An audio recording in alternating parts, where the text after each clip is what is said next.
Halo semuanya, terima kasih sudah klik video ini.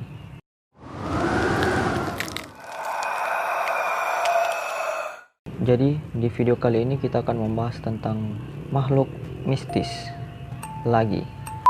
Dari sekian banyak kisah-kisah mistis dan cerita-cerita mistis yang ada di Indonesia, beberapa di antaranya telah menapaki sejarah yang panjang. Dan khusus di daerah Sulawesi Selatan, Parakang merupakan salah satu makhluk dari sekian banyak makhluk yang jika disebut akan membuat masyarakat merasa ngeri. Masyarakat Sulawesi Selatan mempercayai makhluk ini bisa berubah-ubah bentuk sesuai dengan apa yang dia mau, bisa menjadi binatang, bisa jadi benda-benda yang ada di sekitar kita. Karena itu makhluk ini disebut-sebut ancaman yang tidak nyata atau tidak kentara.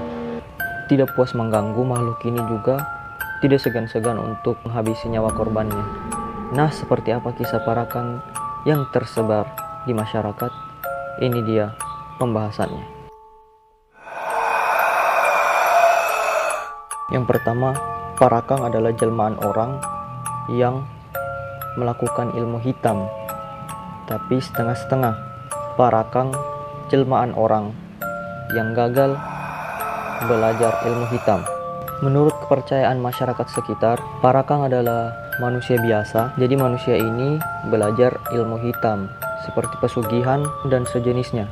Tapi di tengah-tengah ritual, dia tidak sanggup untuk melakoni beratnya tahapan-tahapan atau syarat-syaratnya. Akhirnya karena itu, dia berubah menjadi makhluk yang bisa dibilang makhluk jadi-jadian.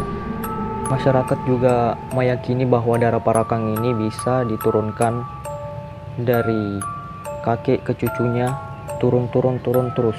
Ini yang membuatnya menjadi sangat seram. Yang kedua adalah wujud Parakang ini. Jadi di keadaan normal, wujud Parakang ini ya seperti kita, makhluk biasa.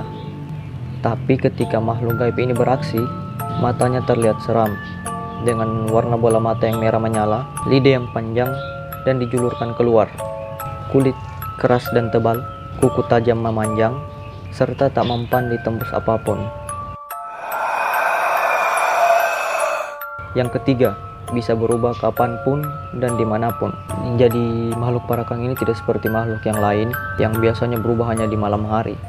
Justru Parakang ini tidak kenal waktu, mau di siang, malam, pagi, sore, dimanapun, kapanpun, dia bisa berubah menjadi apapun, benda-benda atau makhluk-makhluk yang ada di sekitar kita. Jadi dia tidak kayak hanya malam. Jadi itu terserah yang punya ilmu. Cara membedakan Parakang dengan benda atau hewan yang asli. Meski Parakang memiliki kemampuan untuk berubah-ubah bentuk, Parakang tetap punya kelemahan atau kekurangan yang bisa dengan mudah kita ketahui. Misalnya dia berubah jadi kucing atau anjing. Biasanya bagian kaki belakangnya itu lebih panjang. Selain itu, cara berjalannya hewan ini lebih kayak menunduk.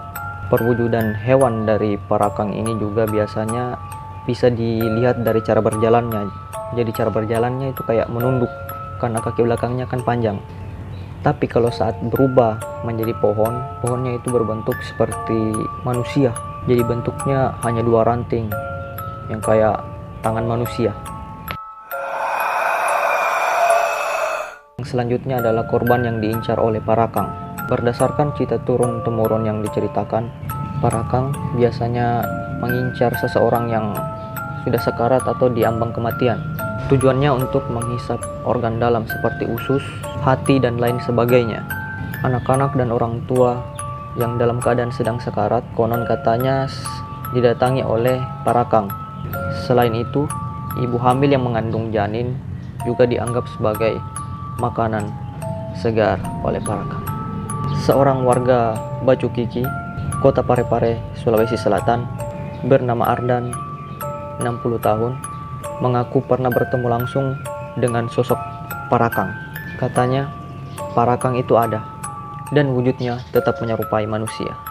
Kata Ardan dalam perbincangan, berdasarkan cerita yang beredar di masyarakat, Parakang ialah seseorang yang tersesat dalam mempelajari ilmu hitam. Parakang juga beraksi di luar rumah dengan tidak menggunakan wujud aslinya, namun lebih berupa roh, sehingga orang tertentu saja yang bisa melihat wujudnya. Katanya, ketika akan beraksi, matanya akan berbinar-binar seperti selalu basah, pandangan tidak ke satu arah atau melihat sekeliling, dan matanya tidak bisa ditatap lama. Jelas, setan mau ditatap buat apa? Badannya juga akan menjadi sangat licin seperti belut, ucap dia. Misalkan kita dalam posisi duduk, namun dalam bola mata parakang, kita ada dalam posisi terbaring, tuturnya.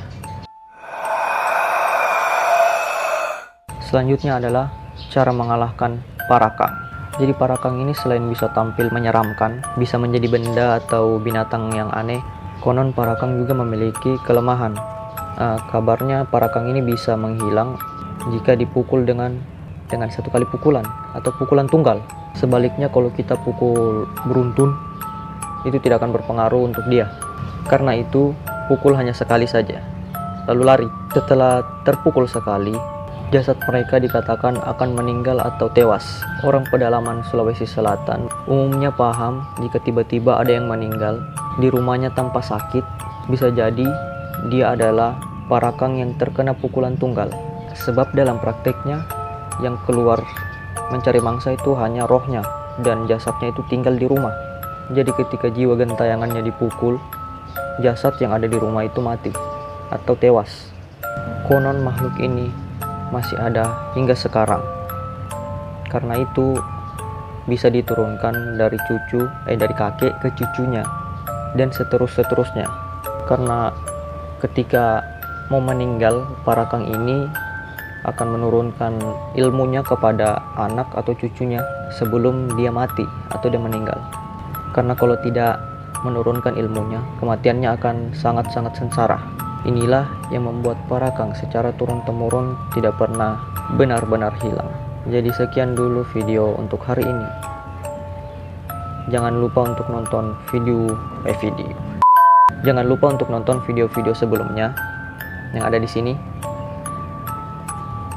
Jangan lupa juga like, comment, and subscribe channel ini untuk membangun channel ini supaya lebih Oke, itu saja video untuk hari ini, bulan ini. Mungkin sampai jumpa di next video.